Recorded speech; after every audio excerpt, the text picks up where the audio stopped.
Hi, I'm Dr. David Hilmers, and I'm very happy to be here today. By way of background, I went to the university and had earned a degree in mathematics. Later on, I got 2 graduate degrees in electrical engineering, and then was fortunate enough to be selected as a NASA astronaut. While I was at NASA, I was fortunate enough to fly on 4 shuttle missions and had a chance to look at God's creation, both looking outward towards the universe and also back to Earth to see what He has created. Later on, I retired from NASA and went on to become a physician.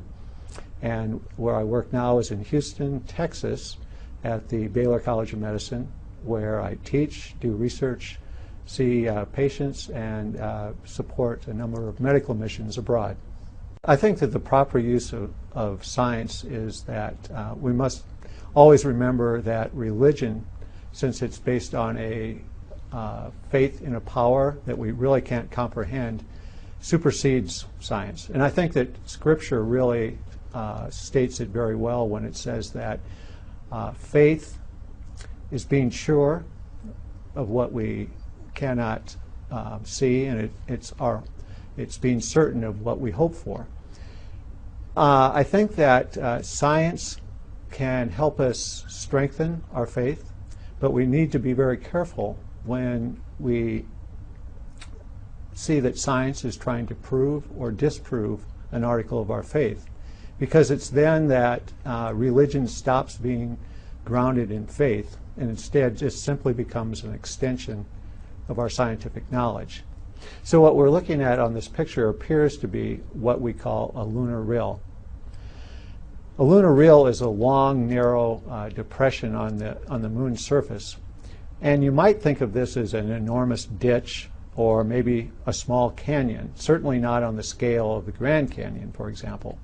However, lunar rills can be very long, maybe over 100 miles in length, and they can be quite wide as well. Some of them are over a mile wide.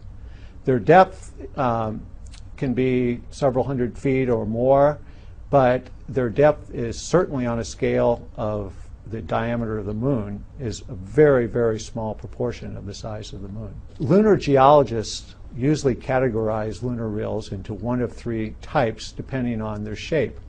One type of lunar rill is called a sinuous rill, and that is one that wanders or meanders, and it's got many, many curves. A second type is called the arcuate rill, and this type of rill has a very smooth curve. The third type is called a straight or linear rill, which is, as its name implies, is very straight. Each type of lunar rill seems to have, or is thought to have, a different origin. As to the question, do these rills or similar structures exist on other planets or moons, it's thought that rills or similar structures do exist on other moons or other planets in our solar system. It's thought that the mechanism might be different than the mechanism that formed the rills on the moon. One might ask, do these rills constitute proof that the moon split at one time or the other?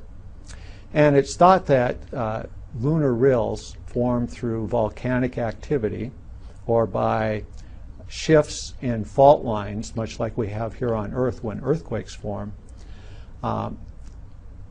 It's thought that if there was any type of split that was sufficient to cut the moon in half, for example, that this would be an event that was so cataclysmic that would be catastrophic to the moon itself, and that its orbit would have shifted in a way that we probably would have detected this. So there's no real evidence that we have that at any time in past history that the moon actually split.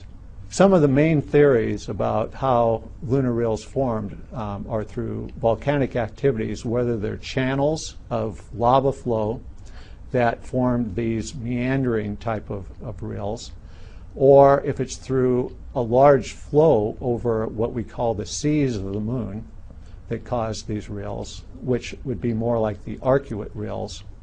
And it's finally thought that the straight reels or the linear reels were actually caused by earthquake-like activity on the moon, in which fault lines shifted and caused cracks in the moon's surface. As far as the timing of the formation of lunar reels, it's really impossible for scientists to put a precise date on the date of their formation. However, it's thought that these reels, whether they're on the moon or on other planets, formed at various points in the history of the solar system. And it probably occurred over a very long period of time based on the evidence that we have, rather than on one single event. I'm not a planetary scientist, but there is no report that I've ever seen or have heard of that states that the moon at any time in its history split into two parts. I think that as a scientist, though, we can look at the results of such an event. It would had to have been a cataclysmic or catastrophic event that would irrevocably affected the shape and the orbit of the moon. It couldn't have remained in a stable orbit if that had actually happened.